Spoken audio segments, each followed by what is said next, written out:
आदर्श कुमार, गणित अध्यापक, राजकीय उच्च विद्यालय घसोत जींद।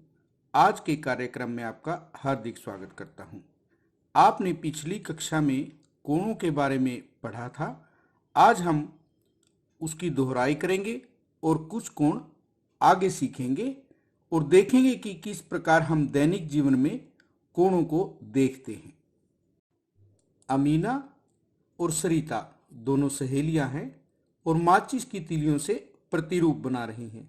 ये अमीना है और ये सरिता है। उन्होंने दो तीलियां लेकर सरल प्रतिरूप बनाने का निर्णय किया। सबसे पहले उन्होंने नीचे एक तीली ली और दूसरी तीली को बिल्कुल सीधे ऊपर की ओर रखा है। उसके बाद इस प्रकार का एक प्रतिरूप बनाया और एक प्रतिरूप उन्होंने इस प्रकार का बनाया। क्या आप बता सकते हैं तीनों ही प्रतिरूपों में तीलियों की संख्या बराबर है, परंतु उनकी आकृति अलग अलग क्यों है? सोचिए। अब अमीना ने तीन तीलियों से सी के आकार का एक प्रतिरूप बनाया और सरिता ने तीन तीलियां लेकर इस प्रकार की एक बंद आकृति बनाई। अमीना ने चार तीलियों से एक बंद आकृति बनाई और सरिता ने भी चार तीलियों से एक बंद आकृति बनाई, परंतु आप देख सकते हैं दोनों ही आकृतियों में अंतर है। अमीना द्वारा तीन और चार तीलियों से जो आकृतियां बनाई गई हैं और सरिता द्वारा तीन और चार तीलियां लेकर जो आकृतियां बनाई गई हैं उनमें अंतर है। क्या आपने कभी सोचा है ये अंतर क्यों है जबकि तीलियों की संख्या समान है? आप सोचिए, तब तक एक और एक्टिविटी हम देखते हैं। अब अमीना सरिता को कहती है कि हम दोनों ही छह छह तीलियों से आकृतियां बनाते हैं और देखते हैं कि क्या दोनों की आकृति एक जैसी है। अमीना ने इस प्रकार छह तीलियों से एक आकृति बनाई और सरिता को कहा कि उसे बिना देखे ही आकृति बनानी है। वह सिर्फ कुछ प्रश्नों को पूछ सकती है। सरिता पूछती है कि आकृति खुली बनानी है या बंद। अमीना कहती है कि उसे बंद आकृति बनानी है। तब सरिता छह तीलियां लेकर एक आकृति बनाती है, परंतु अमीना कहती है कि तुम्हारी आकृति मेरी आकृति से अलग है, एक बार और कोशिश करो। सरिता एक बार और कोशिश करती है और छह तीलियों को रखकर इस प्रकार की आकृति बनाती है। क्या आप बता सकते हैं अमीना और सरिता द्वारा बनाई गई आकृतियां अलग अलग क्यों हैं जबकि तीलियों की संख्या समान है? आइए देखते हैं ऐसा क्यों है। इन आकृतियों में दिखाए गए कोणों को ध्यान से देखो। हम छह तीलियों वाली आकृतियों को लेते हैं। इस आकृति में हमारे पास बनाए गए कोण इस प्रकार के हैं, जबकि सरिता द्वारा बनाई गई आकृति में यदि हम कोणों को देखें तो पहली आकृति से अलग है। तीसरी आकृति में बने हुए कोण इन दोनों ही आकृतियों से अलग हैं। यही कारण है तीलियों की संख्या बराबर होने पर भी आकृतियां अलग अलग बनी हुई हैं, क्योंकि इनमें बने हुए कोण अलग अलग माप के हैं। आइए हमने कुछ कोणों के बारे में पिछली कक्षा में पढ़ा था, उनकी दोहराई करते हैं। समकोण, जिसे हम इंग्लिश में राइट एंगल कहते हैं, 90 डिग्री के कोण को समकोण कहा जाता है। न्यून कोण, जिसे इंग्लिश में अक्यूट एंगल कहते हैं, 0 डिग्री से अधिक और 90 डिग्री से कम कोण को न्यून कोण कहा जाता है। न्यून का अर्थ है कम। अधिक कोण ऑब्ट्यूस एंगल। 90 डिग्री से अधिक और 180 डिग्री से कम कोण को अधिक कोण कहा जाता है। सरल कोण, जिसे हम स्ट्रेट एंगल कहते हैं, 180 डिग्री के कोण को सरल कोण या रिजु कोण कहा जाता है। एक और कोण आज हम पढ़ेंगे जिसे संपूर्ण कोण कहते हैं। इसे इंग्लिश में कंप्लीट एंगल कहा जाता है। 360 डिग्री के कोण को संपूर्ण कोण कहा जाता है। अब हम एक कोण जांचक के द्वारा कोणों की जांच करेंगे। आपको एल के प्रकार का यहां पर कोण जांचक दिखाई दे रहा है। लकड़ी के मिस्त्री को, जिसे हम बढ़ई कहते हैं, इसकी आवश्यकता होती है। इसके द्वारा वह अपने कोणों की जांच करता है। यहां हमें एक कोण दिया गया है और हम इसकी जांच करेंगे कि यह कोण किस प्रकार का है। आप देख सकते हैं कोण जांचक में ऊपर का हिस्सा नीचे वाले हिस्से के बिल्कुल सीधा खड़ा है। इसे हम समकोण कहते हैं। हम इसे इस प्रकार रखेंगे। आप देख सकते हैं ऊपर की किरण हमारे कोण जांचक के ऊपर वाले भाग से अंदर की ओर है। हम कह सकते हैं दिया हुआ कोण 90 डिग्री से कम है और यह न्यून कोण है। अब हम देखते हैं कोण जांचक दिए हुए कोण के ठीक ऊपर है, यानी दिया हुआ कोण समकोण है, जिसे हम राइट एंगल कहते हैं।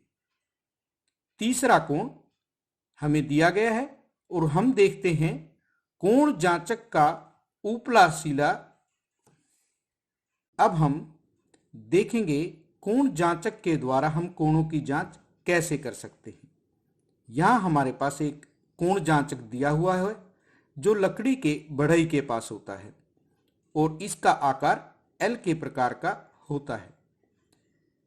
कोण जांचक 90 डिग्री का कोण बनाता है और हम दिए हुए कोण पर इसे इस प्रकार रख के देखते हैं।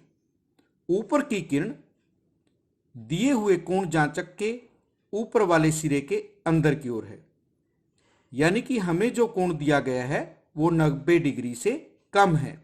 हम कह सकते हैं दिया हुआ कोण न्यून कोण या एक्यूट एंगल है। उसके बाद हम दूसरे कोण की जांच करते हैं।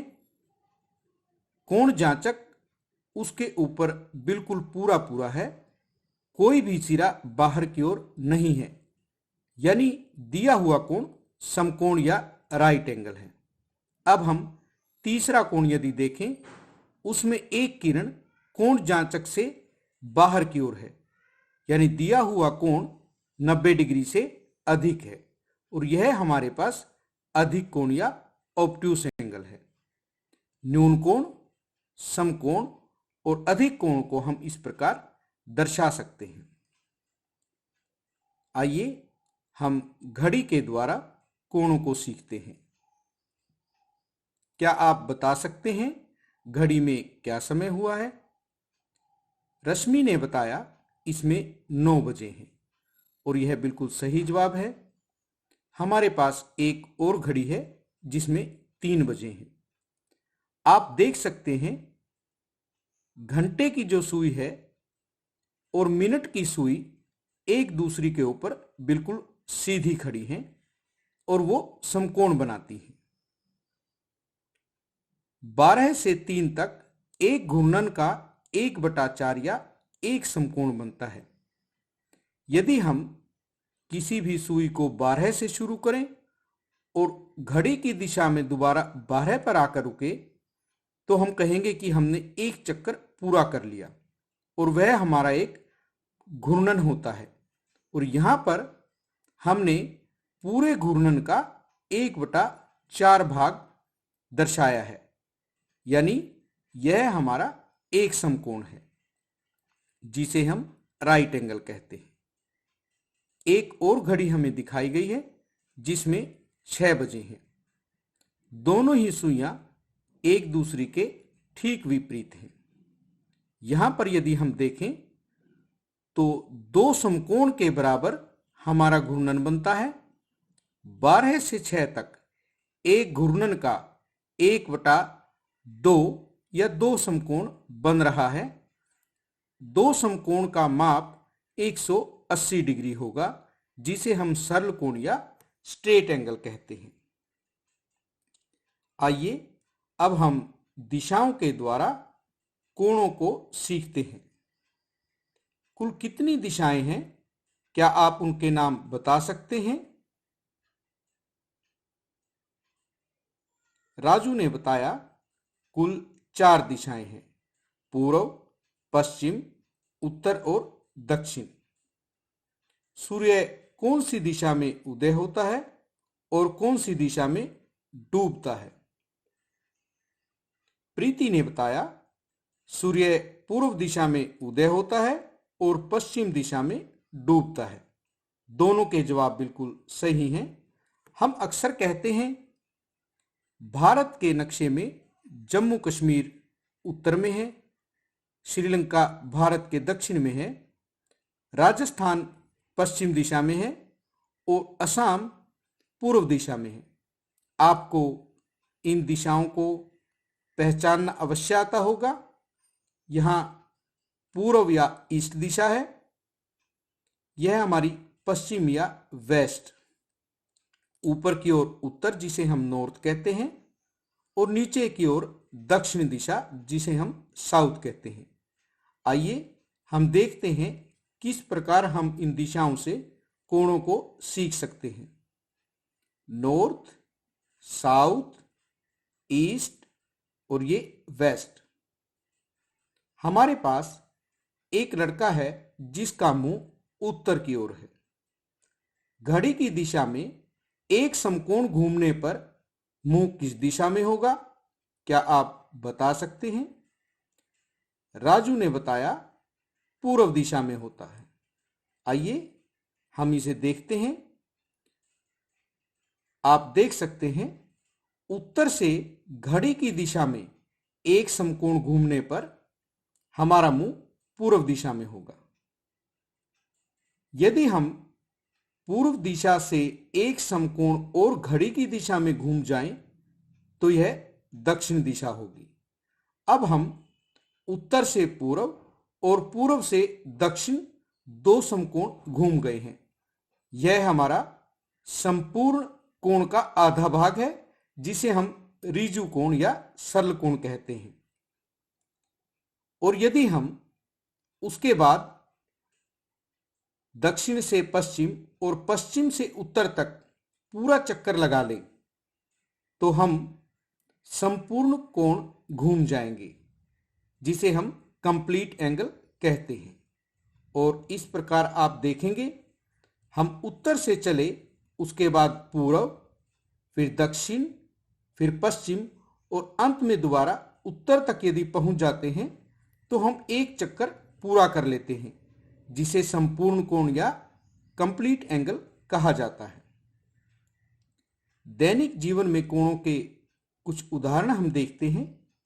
यहां पर हमने दिखाया है सीढ़ियों में चढ़ने की जगह है जहां लकड़ी से कोण बना हुआ है।